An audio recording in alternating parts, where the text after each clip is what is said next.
Hey guys, welcome back. Today is Wednesday, which means we're Bible Words with Amber and Mariah. So today's words are quick or quicken, rend, and reward.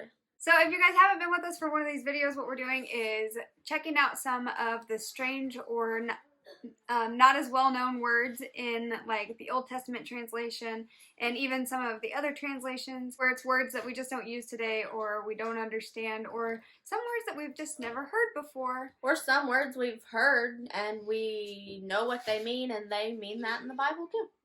Yeah, could be the same exact thing. So the first word that we're going to do today is quick or quicken. And the regular definition of this word, okay, so they've got it as an adjective, as an adverb, and as a noun. As an adjective, it means moving fast, which is how we would use quick, to move fast, or to do something in a short time. Prompt to understanding, to think or learn, or intelligent.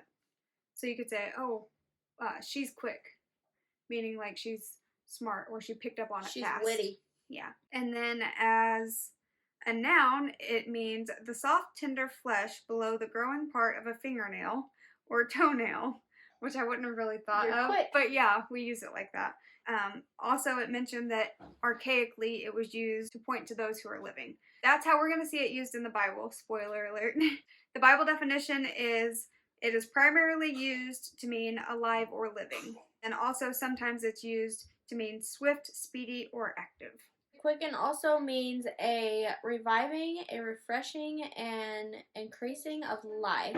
It often has reference to the resurrection from the dead. So our first Bible reference for that one is Leviticus 13:10. And the priest shall see him, and behold, if the rising be white in the skin, and it have turned the hair white, and there be quick raw flesh in the rising. So living flesh? Living raw flesh. I'd say that's what that means. And then 2 Timothy 4:1 says, I charge thee therefore before God and the Lord Jesus Christ, who shall judge the quick and the dead at his appearing and his kingdom. So the living and the dead. The next word is rend. I want to guess. Is it like rending down fat to make lard? No. Fine then. Be that way. So the actual definition, not the actual definition, the dictionary definition for rend is to tear something into two or more pieces. Or it says archaic is wrench something violently. So like you rend it, like wringing out a Yes.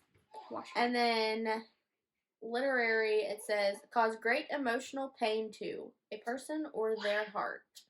Interesting. Okay, so the Bible definition says there's two different ones. The first one says to separate any substance into parts with force or sudden violence, to tear asunder, to split as powder rends a rock in blasting, or lightning rends an oak.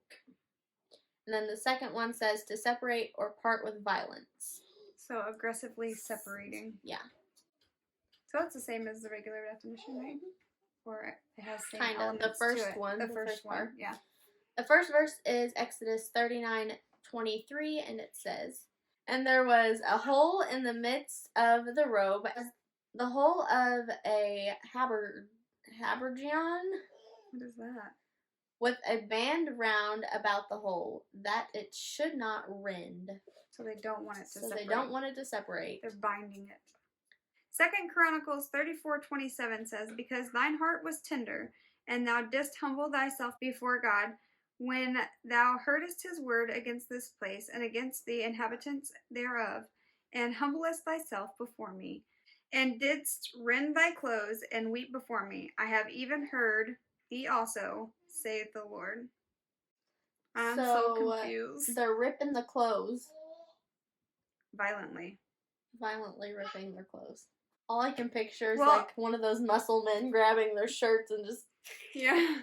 Well, in the Old Testament, a lot of times it talks about like when someone was weeping or mourning for something, they would tear their clothes, right? So I wonder if that's what it's talking about. I'd say.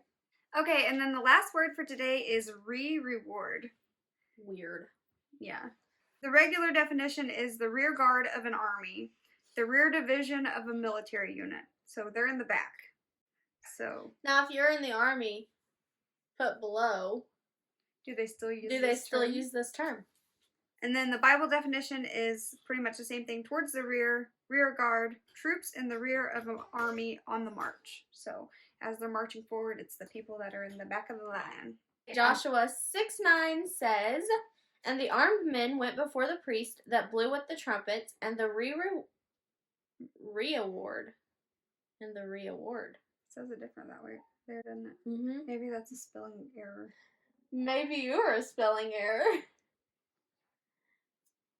Reward? Rereward? No, it's reward. Is it? Huh. And the armed men went before the priest that blew with the trumpets, and the reward came after the ark, the priest going on and blowing with the trumpets." Well, the back of the army went after the ark. Yep. Of the covenant, I assume.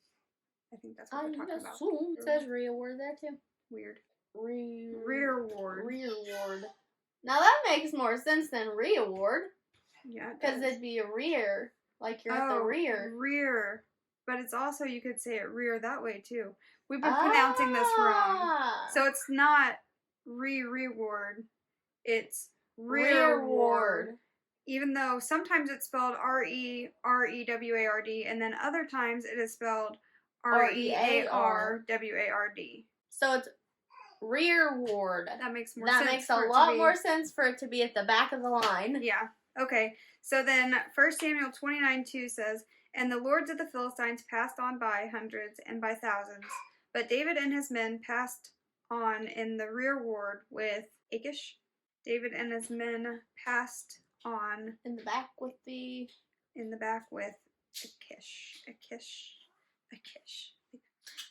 I'll blow you Achish. Achish. We're probably pronouncing that wrong. Probably. We tend to do that a lot. Alright guys, so that is it for this week's Weird Bible Word. We hope you guys learned something from this. We definitely did, like how we totally pronounced that word wrong. We did a whole study on a word and completely mispronounced it. But we're learning here, it's fine. Anyways, if you guys enjoy these videos, we post them every Wednesday. And on Mondays we do Bible studies. And on Fridays we do fun videos, makeup, food, fashion, DIYs. So if you guys are interested in anything like that, then you can be sure and check out some of our other videos. And if you do enjoy our videos, be sure to like and subscribe to our channel. And if you want to be notified when we upload, hit the little bell after you subscribe. Other than that, we hope you guys have a good day, have a good week, and we will see you in the next one. Bye!